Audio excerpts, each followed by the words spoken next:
So is the goal to stop the algorithms, or is the goal to kind of modify it for younger people and modify it if it's a negative thing? Modify it. Modify it? For children. I just think stop It targeting should stop. children. Yeah, I you think should they not should serve stop- ads to kids at all. Right? Children and adult. Right, absolutely. To minimize, right? I think that's a, Yeah. I don't think they'll ever stop. They're all looking serving at like children. how to be a better soccer player. Okay, show them how to be a better soccer player, but don't target them with all this other stuff. Right. I mean, a great example of this is, so we were discussing this. We had lunch in our conference room and we're wolfing down and we're talking and our phones are laying there, right? And we're having a discussion about this. And Sarah's like, tummy tea? You said tummy tea. flat tummy tea and that whatever that diet pill. Some kind of diet pill that the Kardashians are taking that's like a diabetes medicine. Yeah. Okay. I run home. I've got like 10 minutes to myself. I'm like going to watch some funny TikToks and like decompress before we come here. And There it is. everything was about the tummy tea, some colon cleanse things, that diabetes medicine for weight loss. And I mean, that's exactly all we saw. You know what I mean? So that's telling you that there is an algorithm, it's listening, and it's targeting us, right? It's working. Yeah. It's doing exactly what it's supposed to do. And we don't want it to do that anymore because it's being harmful to children. And so this litigation is specifically for kids, right? Or is it for anyone? Yeah, so we're looking at you could be up to 26 years old would be a case we would take, that we could prove that you were in the app 3 to 4 hours constantly, because we're gonna have to prove that you were in there, not just you can't say, hey, I looked at one ad for 10 minutes and then then you got depressed. I mean, that's not going to be a viable case. But we're looking and investigating cases where they're up to 26 years old, they've been exposed to this for a long period of time, and then any kind of like behavioral issue, that's a case we would investigate. Well, and just to play devil's advocate here, just to kind of see what people may question, is if you do have somebody who's kind of on the older spectrum of that, like 18, 19, 20, 21, I guess the argument could be, well, like, nobody's making you watch these things, you can get off any time. What's kind of the thought process behind that? Well, we're pretty confident that through this litigation, lawyers are going to find through depositions, and couldn't put it down. when we get all that data back, they're storing data on everything that you do in the Gotcha. platform. They're tracking you when you're not even in the platform. You don't even realize this, but when you agree to terms and conditions, they're following you on Like they're everything else listening you to our do. Right. conversation Yeah. today. I wasn't on the app when I was any apps. My phone was just laying on the as I'm wolfing down lunch. And you should not do that for children, right? Right. And now I agree with you. Maybe parents should take some responsibility and not let their kids have cell phones and be on social media. Then that's probably another discussion. But we know that they knew that they were serving it to adolescents, and they knew that. And they knew it was an adolescent. Absolutely. They know they're an adolescent, and they know that they're putting them down these rabbit holes, right?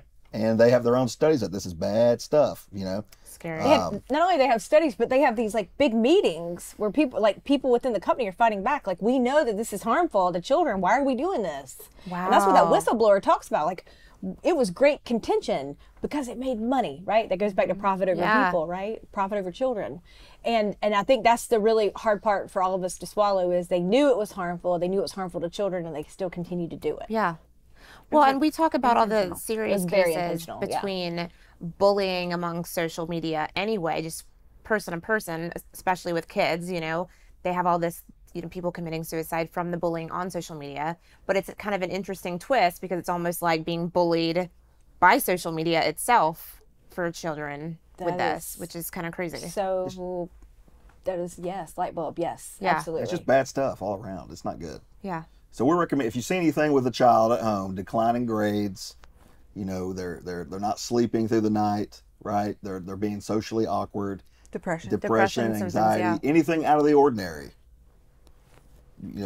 Watch them, check on their their time on their apps and everything, and get them off those apps. Because you can look now at your Explore page, right? So even if you click away from that stuff, you go to your Explore page, it's going to show up. So if you have a kid, you can just go hop on their Explore page. You can literally figure out everything Facebook thinks they're interested in. I'm going to sound stupid. What is the Explore page? It's on your Instagram. If you just go, I don't even know what the symbol is. Right here. It's if you just go to search, it has all those videos there. Those Okay, are all okay, targeted yeah. specifically to you. I know that mine's mostly cat videos. Yeah. You know? I know what you're talking about. Yeah, my brother's is like gym videos and Yeah. fishing videos. And so they're all targeted to you and what you're looking at and what you're interested in. And so you can really find out what that algorithm is for your kid Yeah. if you just And hop on there. And this is the thing, as a mom and parents, like, we understand that this is a really hard stuff to deal with, right? And what I mean hard stuff is like, where's the line that, like, how old do they need to be before we allow them to have this stuff? And like, this is really hard stuff. And Justin and I have decided, like, our kids will not have a phone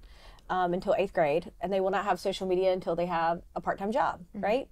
They're not allowed to have social media until they have a part-time job, because if they are responsible enough to go to work and to work a job and put in hours and get a paycheck, then we will look at them being responsible enough to have social media. And we've talked about it with our kids, and it kind of scares them. Social media scares them, and they're, you know, going to be 10 and our 12-year-old's 12. He's in 6th grade. And he's like, Mom, it just complicates everything. I go, it does. He's very wise. I said, it does complicate everything. You know, you have your whole life to have to worry about all this stuff. And you shouldn't have to do that when you're 6 years old. I mean, we have issues. Like, there was a kid in a local middle school that was putting up this Instagram page of little girls who'd been sexually assaulted. That's insanity. Like, this, I mean,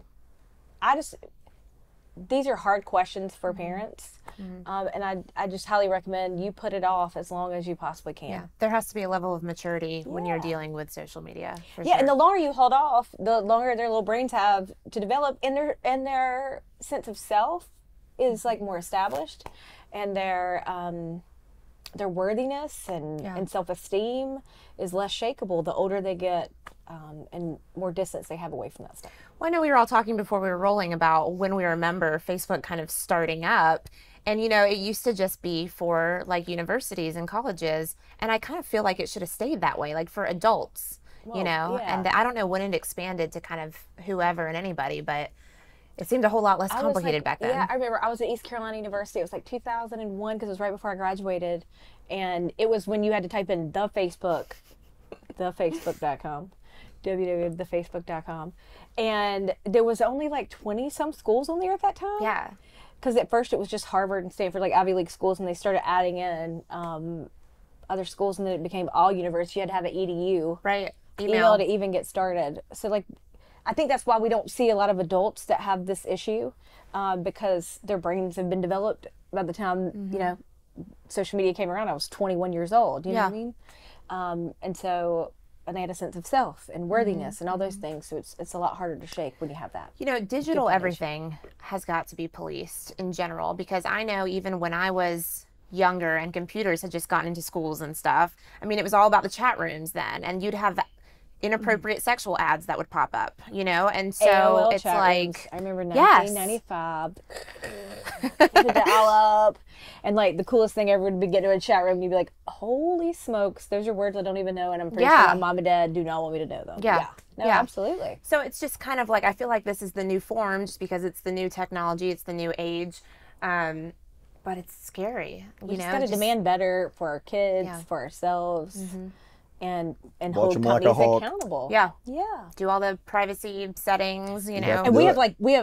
diligent. Like our kids have little mini iPads for when we go on trips and stuff. We have apps on those that everything that they text, if it has like keywords or anything, that I have to approve anything that goes on there, and they know it.